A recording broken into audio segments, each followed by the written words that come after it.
cette occasion était censée être le lancement de la version, je dis bien version, pas traduction française du livre qui est disponible en anglais là-bas, A Peaceable Economy, et malheureusement je n'ai que la couverture parce que l'éditeur a pris du retard, mais le livre sera disponible sous peu, j'espère. Alors, je commence par deux petites, deux rectifications, une petite et une grande. La petite, c'est que je suis effectivement un ancien professeur d'université, mais j'étais professeur dans différentes universités, mais je n'ai jamais été professeur à Genève. Et deuxième, beaucoup plus intéressante, on vient de nous dire que les Quakers sont issus du XVIIe siècle en Angleterre. C'est parfaitement vrai, mais c'est une demi-vérité. Les Quakers sont nés de façon tout à fait indigène et indépendante dans les Cévennes au cours du XVIIIe siècle. Et les Quakers Cévennes ont découvert les Quakers anglais vers la fin du XVIIIe siècle. Ils ont fusionné et fait chemin commun depuis. Donc c'est pour dire que les Quakers ont aussi une origine tout à fait française. À l'époque de l'agriculture locale et de proximité, c'est bien de la radio. Bon, alors passons au thème du bouquin, l'économie de Lehman. Ça part de l'idée que le modèle qui explique le fonctionnement des conflits et le modèle qui explique le fonctionnement de l'économie est exactement le même modèle. La guerre, l'économie, même combat. Et donc, on peut très bien les mettre ensemble, et c'est bien qu'aujourd'hui, c'est ce qu'on est en train de faire. Donc, le modèle a été très bien résumé par Eugène Ionesco, qui a dit « caresser un cercle et il deviendra vicieux ». Ça se fonde, cette dynamique, sur les cercles vicieux, les processus cumulatifs, qui peuvent bien sûr aussi être vertueux. Et donc, dans la Bible qui a beaucoup d'éléments, on peut le lire de plusieurs façons, mais une des façons, et ça vaut la peine de la rappeler, c'est que ça fait preuve d'une analyse sociale, je dis bien sociale, tout à fait remarquable, et pointue et sérieuse, et tout simplement de lire comme ouvrage de sociologie est tout à fait recommandé. Alors la Bible a très bien compris que nous parlons de la même dynamique dans les deux cas, et que le problème de la résolution des conflits et le problème de la justice économique se résolvent de la même manière. Ça se retrouve constamment dans la Bible, parfois même au sein d'une même phrase. Et vraiment à ce point-là lié. Donc un conflit, on sait très bien comment se déroulent les conflits. Tu m'agaces, je t'injurie, on se tape, et puis de fil en aiguille, et puis assez rapidement, on a oublié pourquoi ça a commencé. Et d'ailleurs, on s'en fiche, l'important, c'est qu'on se haït et qu'il faut taper. Alors, on appelle les amis, les cousins, et puis on y va. Et on est en pleine guerre, et on sait que c'est très difficile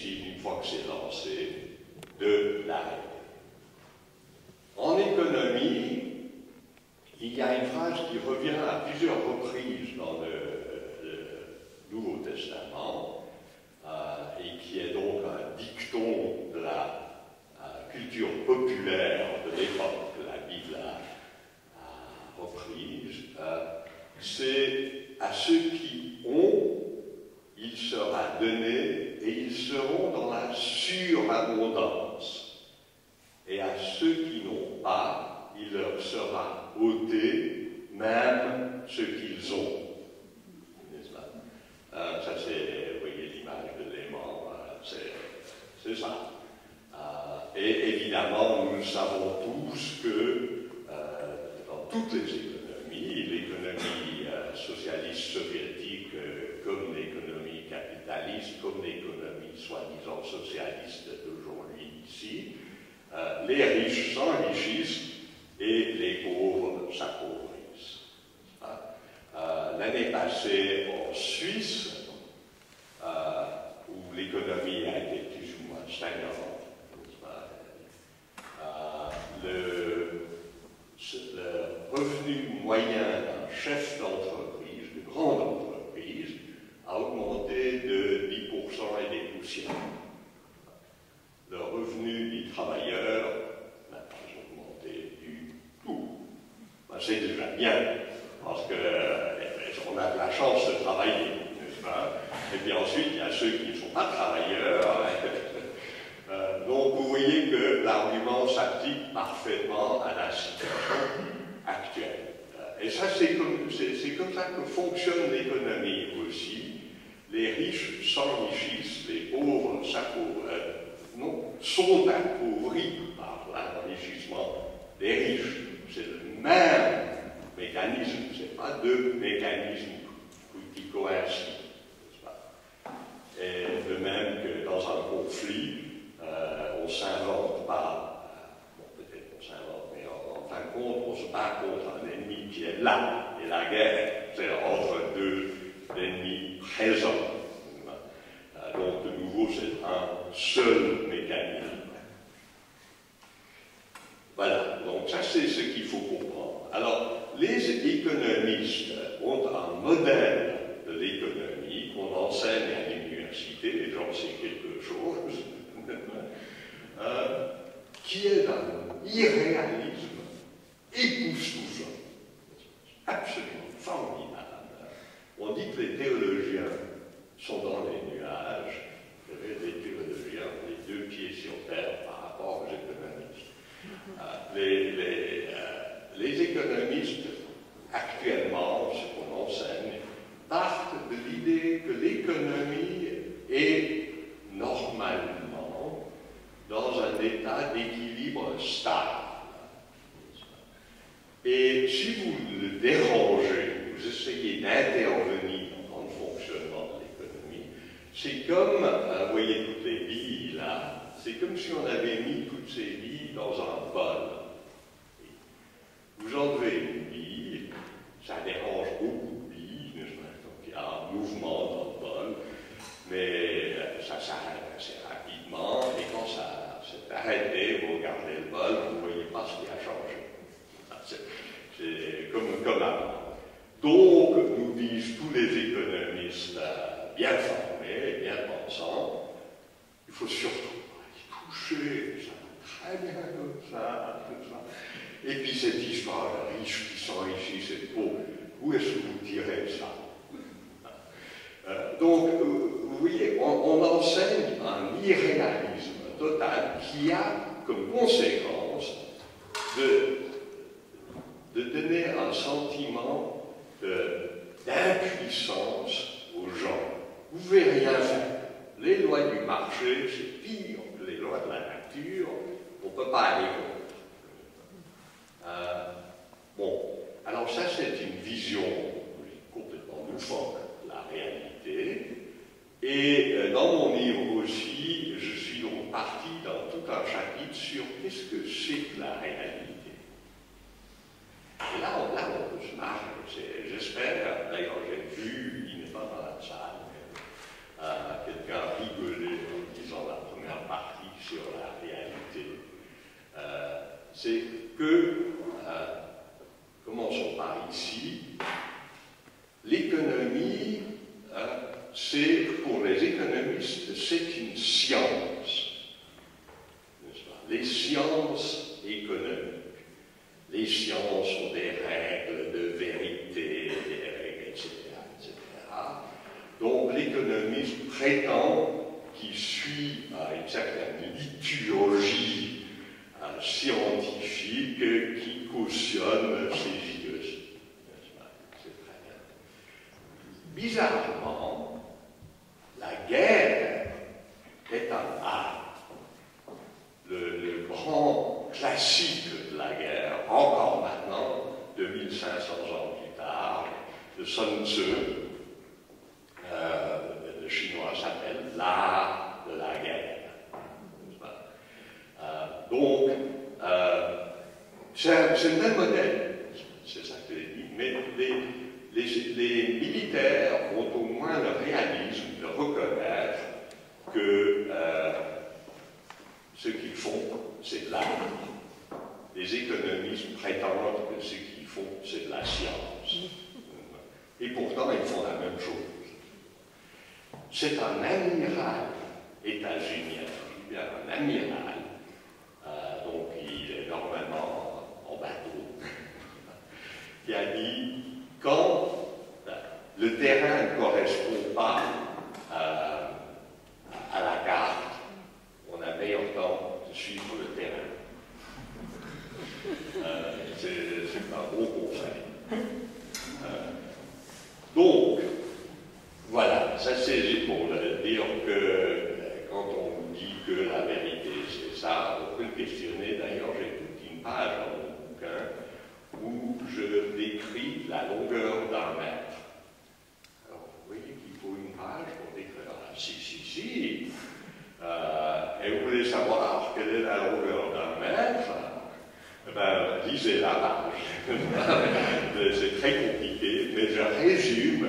La longueur d'un mètre est une fraction à plusieurs chiffres, n'est-ce pas? 1 sur machin truc, et ça, c'est la fraction de seconde dans laquelle de la lumière se déplace dans le vide, n'est-ce pas? Et ça, c'est la longueur officielle du mètre. Alors, vous avez envie de vous acheter un mètre de tissu pour faire une nappe, vous arrêtez de respirer, vous rangez votre eau. Et puis, bon, vous voyez que, vous savez, la réalité, ça va aussi être utile. On doit pouvoir se débrouiller avec notre second connaît la réalité. 2 encoches sur le comptoir, ça va très bien comme longueur d'un mètre. Voilà. Alors, ça c'est un élément. Maintenant, j'en viens à que peut-on faire? Parce qu'on a parlé maintenant de l'analyse. On peut commencer par analyser correctement ce à quoi on est confronté.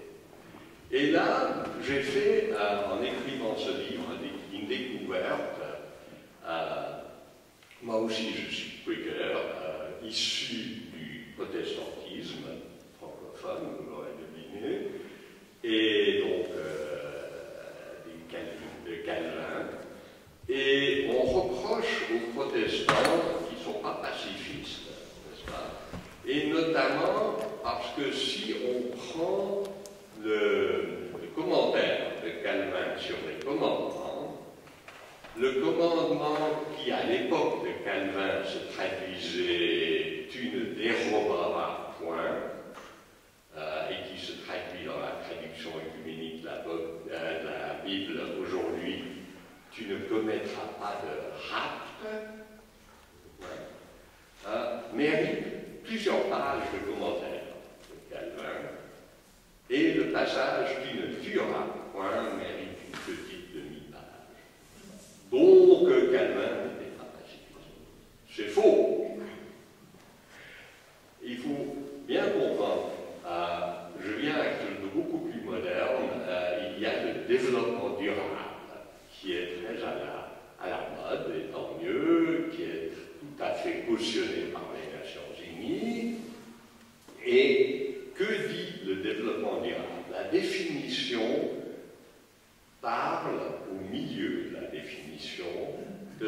priorité absolue qui revient aux besoins essentiels des plus démunis. En anglais, les traducteurs qui étaient québécois sont géniaux.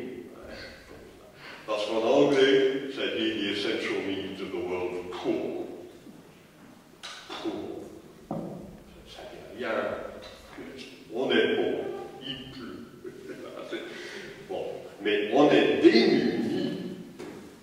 Alors là, on est au cœur du problème. Qu'est-ce que ça veut dire, démunis?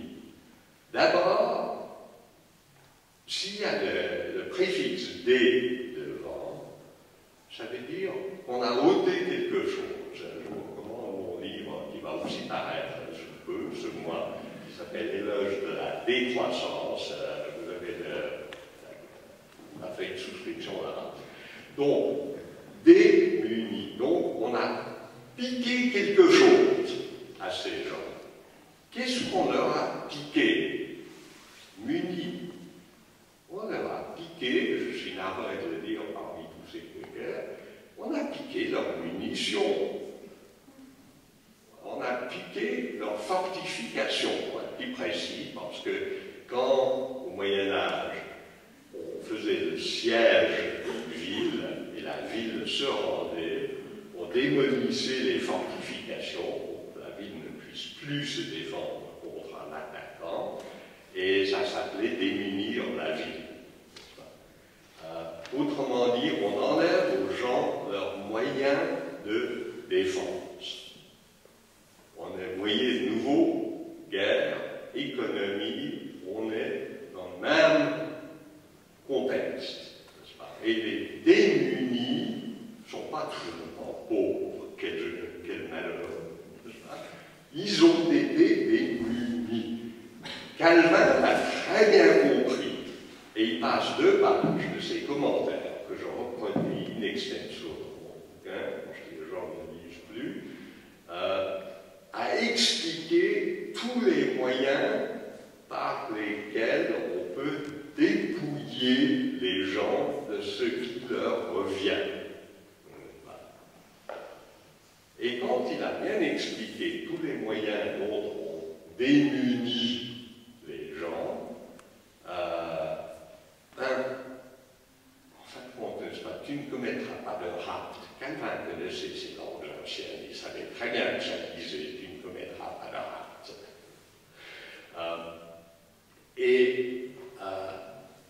Un moyen d'ôter la capacité de se défendre à quelqu'un, c'est de le tuer. C'est une évidence. Donc, une fois qu'on a expliqué l'importance de ne pas démunir les gens, ne pas les tuer, ça va de soi, donc une petite demi-page, ça suffit amplement. Voilà. Alors, que faire? Quand j'ai écrit ce livre, on m'a dit, on ne pouvait pas être là, il faut absolument dire que faire. Alors, bon, c'est facile, n'est-ce pas? Depuis 2000 ans, dans des salles comme celle-ci, des prédicateurs nous font des sermons et qui nous expliquent tout ce qu'il faut faire, l'amour de son prochain, etc., blablabla. Nous le connaissons tous. Ça a changé. Bon, essayons autre chose.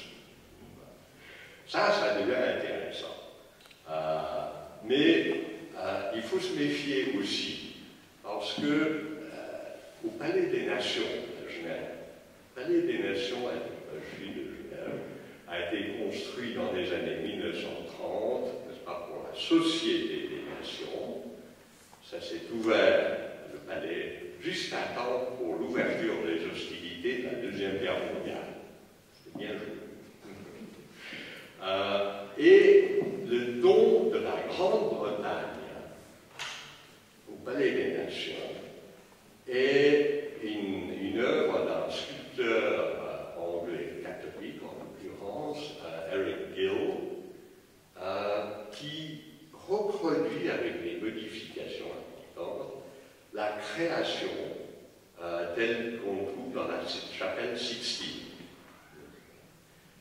Et Eric Hill exprimait tout l'optimisme qu'on avait, l'optimisme qu'on va créer une nouvelle humanité, n'est-ce pas? Ce sera la création d'une nouvelle homme, comme on disait dans les années 30, n'est-ce pas? Et c'est très bien.